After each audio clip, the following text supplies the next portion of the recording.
মহারাজ বিছানায় বসেই বলে, ওরে বাবা রে। পূজা বলে, কি হলো? মহারাজ বলে, কোমরটা বুঝি ভেঙেই গেল, আর সাথে দুটো ঠ্যাংও ভেঙে গেল।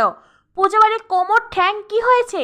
মহারাজ বেশ মজার ছলেই পূজাকে বলে, কি বলুন তো, সারা রাত জেগেছিলাম, দাঁড়িয়েছিলাম। সারা রাত বললে ভুল হবে, সারা দিন দাঁড়িয়েছিলাম। ওখানকার থানার যে পুলিশ অফিসার, উনি তো বললেন, ঋগ্বেদ, আপনি রেকর্ড ব্রেক করেছেন। এই বলে মহারাজ হাসতে থাকে। পূজার চোখ দিয়ে তখন জল ঝরতে থাকে। মহারাজ তখন পূজাকে বলে, মহারানী কি হয়েছে? কেউ কি আঘাত দিয়েছে? কেউ আঘাত না দিলে তো পূজা রানীর চোখ দিয়ে এভাবে জল ঝরবে না। পূজা বলে, পূজা রানী? মহারাজ বলে, পূজারিনী নয়, পূজা রানী। এরপরেই পূজা বিছানার ওপর বসে মহারাজকে বলে, দিন আপনার পা দুটো আমার কোলে তুলে দিন। মহারাজ বলে, না না, এভাবে হুট করে পা কোলে তুলে দেওয়া যায় নাকি? পূজা বলে, দিন বলছি। মহারাজ বলে, না আমি পারবো না। পূজা বলে, দিন।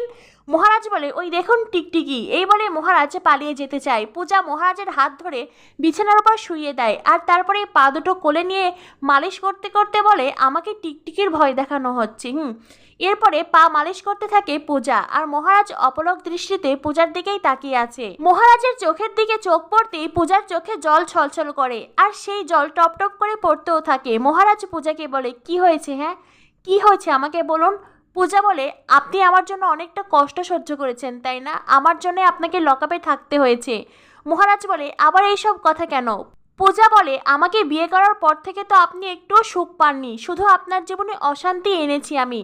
আপনি আমাকে দয়া করেছেন, তাই না? আমি লগ্নভ্রষ্ট হতাম, তাই দয়া করে আমাকে বিয়ে করেছেন।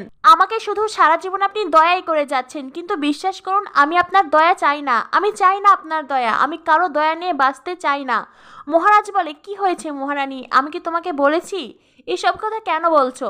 পূজা মহারাজকে বলে, আমার জন্যই তো আপনাকে লকআপে থাকতে হলো। আপনি কেন বললেন? আমার সমস্ত দায়, সমস্ত অপবাদ নিজের মাথা পেতে নিতে পারেন, কেন বললেন বলুন? মহারাজের মুখে কোনো কথা নেই।